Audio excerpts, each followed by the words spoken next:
विपक्ष में बैठी जो भाजपा झारखंड में प्लान कर रही थी कि हेमंत सोरेन और राहुल गांधी की पार्टी कांग्रेस में जारी मतभेद का फायदा वो उठा लेंगे। या तो हेमंत सोरेन को समर्थन सौंप दिया जाएगा या फिर कांग्रेस विधायकों को अपने पाले में लाकर यहां बहुमत के साथ राज्यसभा का चुनाव जीत लिया जाएगा।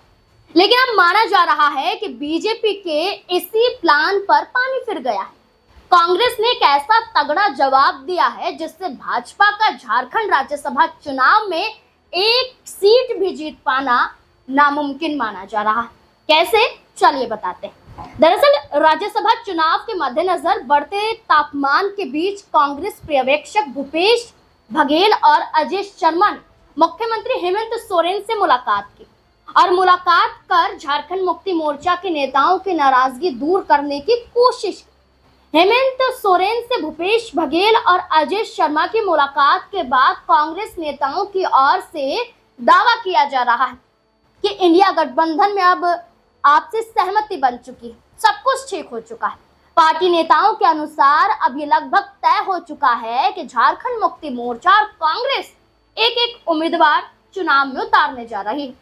कांग्रेस की ओर से प्रणब झा का नाम पहले ही सामने आ चुका था, क्योंकि कांग्रेस ने सबसे पहले अपने यहां उम्मीदवार का नाम सामने रख दिया था। वहीं झारखंड मुक्ति मोर्चा की ओर से अब कहा जा रहा है कि पूर्व मंत्री बेगनाथ राम को उम्मीदवार बनाया गया है। यानी कि झारखंड मुक्ति मोर्चा की तरफ से एक नाम सामने आया है और कांग्रेस पार्टी की तरफ से एक नाम सामने आया है। यानी कि सब कुछ ठीक हो गया है इस बैठक के बाद, ऐसा कांग्रेस पार्टी की तरफ से कहा जा रहा है। हालांकि झारखंड मुक्ति मोर्चा की ओर से फिलहाल अभी तक कोई राय सामने नहीं आई है और दूसरी सीट को लेकर भी स्थिति स्पष्ट नहीं की गई। आपको बताएं तो कांग्रेस पर्यवेक्षक के रूप में आए भूपेश बघेल और अजय शर्मा से हेमंत सोरेन की करीब आधे घंटे तक मुलाकात हुई, बैठक हुई। इस दौरान राज्यसभा चुनाव में गठबंधन की ओर से दो संयुक्त उम्मीदवार देने पर सहमति बनाने की कोशिश की गई। प्रणब झा कांग्रेस अध्यक्ष मल्लिकार्जुन खड़गे की पसंद और करीबी माने जाते हैं। उनके नाम पर सहमति बनाने के लिए कांग्रेस की ओर से कोई कोर कसर नहीं छोड़ी गई थी और यही कहा जा रहा है कि झारखंड राज्यसभा चुनाव में प्रणब झा को आगे आना ही पड़ेगा, क्योंकि कांग्रेस चाहती है और एक बड़ा चेहरा है। अब अगर थोड़ा हम पहले चलें, जो चर्चाएं होती हुई आई हैं, तो देखा जाए तो तेलंगाना के डिप्टी सीएम मल्लू भट्टी विक्रमार्क आकर हेमंत सोरेन से मिल चुके हैं, तब बात नहीं बनी थी। इसके अलावा कांग्रेस अध्यक्ष मल्लिकार्जुन खड़गे ने भी हेमंत सोरेन से 2 बार फोन पर बातचीत की थी। ये तक कहा गया था कि राहुल गांधी से भी बातचीत हुई है, लेकिन इसकी पुष्टि नहीं हुई थी। लेकिन ये जरूर है कि खड़गे से फोन पर बातचीत हुई थी और ये कहा गया कि हेमंत सोरेन से बातचीत मुलाकात का जो हल है वो नहीं निकल पाया था। लेकिन जैसे ही कांग्रेस की तरफ से भूपेश बघेल और अजय शर्मा को ऑब्जर्वर बनाया गया और भूपेश बघेल और अजय शर्मा को झारखंड में भेजा गया, तो बात बनती हुई नजर आई।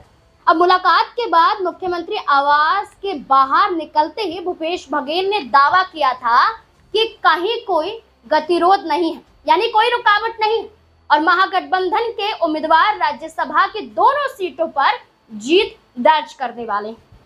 उन्होंने साफ कहा कि महागठबंधन के दलों के बीच कोई मिसअंडरस्टैंडिंग नहीं। भूपेश बघेल ने कहा कि काफी सौहार्दपूर्ण माहौल में मुख्यमंत्री के साथ बातचीत हुई है और सकारात्मक बातचीत हुई है और खुद हेमंत सोरेन इस जो चर्चा हुई है, एक सीट कांग्रेस, एक सीट झारखंड मुक्ति मोर्चा, उस पर उन्होंने सहमति जताई।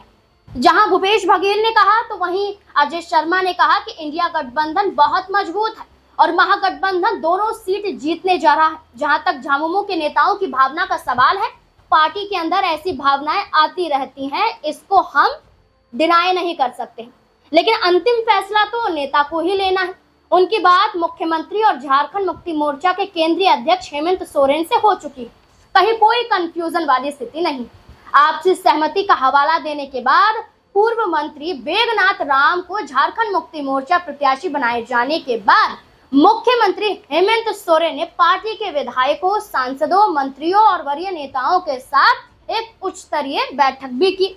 ये कहा गया कि पहले भूपेश बघेल मिले, अजय शर्मा मिले, कांग्रेस और झारखंड मुक्ति मोर्चा में आपसी बातचीत हुई, एक नाम निकलकर सामने आया और उसके बाद हेमंत सोरेन ने अपनी पार्टी के साथ अलग जाकर बैठक की, जिसे उच्च स्तरीय बैठक कहा गया। इस बैठक में बैजनाथ राम के नामांकन दाखिल करने के लिए आवश्यक प्रक्रिया का पालन किया गया। नामांकन पत्र के विभिन्न सेंटर पर विधायकों से हस्ताक्षर करवाए गए। ये कहा गया कि यहाँ एक नाम फाइनल हो चुका है और ये फैसला हो चुका है कि कांग्रेस और झारखंड मुक्ति मोर्चा में आपसी सहमति बन चुकी है। जहाँ ये सब कुछ हुआ तो इधर बैठक में अनौपचारिक रूप से झारखंड मुक्ति मोर्चा से दूसरे प्रत्याशी दिए जाने पर भी चर्चा की गई। हालांकि सूत्रों का कहना है कि झारखंड मुक्ति मोर्चा का दूसरा उम्मीदवार भाजपा की ओर से आधिकारिक रूप से अपना उम्मीदवार घोषित किए जाने के बाद हो सकता है।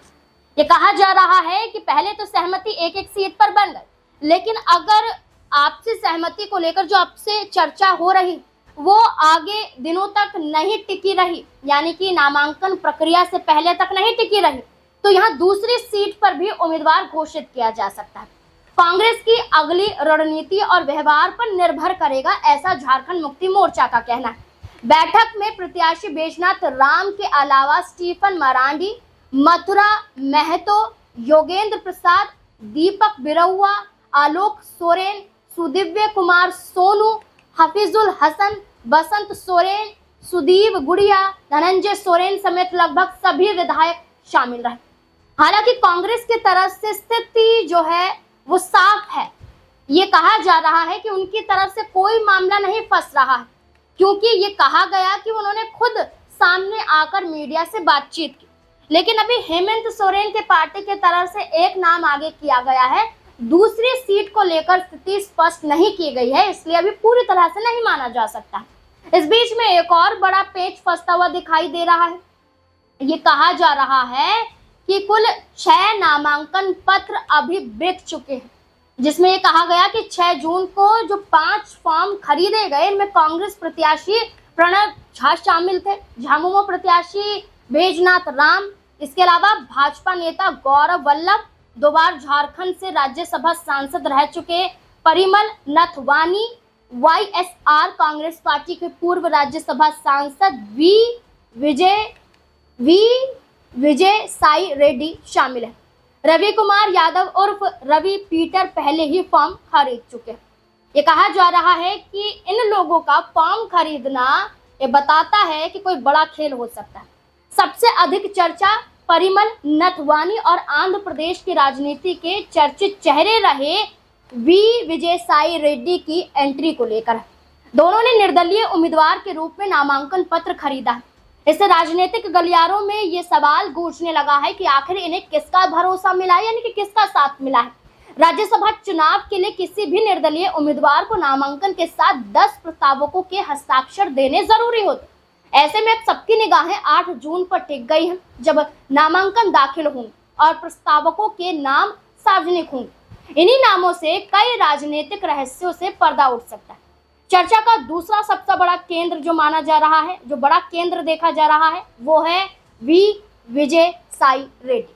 वे 2016 से 2025 तक राज्यसभा सांसद रह चुके हैं। वे संसदीय स्थायी समिति के अध्यक्ष भी रह चुके हैं। हाल ही में उन्होंने सक्रिय राजनीति से दूरी बनाने की घोषणा की थी। हालांकि इस घोषणा के बावजूद झारखंड में निर्दलीय नामांकन फॉर्म खरीदना राजनीतिक तौर पर सवाल खड़े कर रहा है, राजनीतिक पर्यवेक्षकों को चौंका रहा है। सवाल यह है कि आंध्र प्रदेश के इस नेता को झारखंड की राजनीति में किसने आमंत्रित किया और किस आधार पर उन्हें समर्थन का भरोसा दिलाया। फिलहाल इसका जवाब किसी के पास नहीं। और जहां ये 2 नाम है, इसी बीच में सबसे बड़ा सवाल परिमल नथवानी को लेकर खड़ा हो रहा है। इनका नाम कई महीनों से राजनीति में चर्चा में रहा। ये माना जा रहा था कि वे तभी मैदान में उतरेंगे जब जीत के समीकरण को लेकर पूरी तरह आश्वस्त हो जाएंगे, यानी कि कॉन्फिडेंट आ जाएगा उनके अंदर कि वो जीत सकते हैं, तभी वो आ सकते हैं।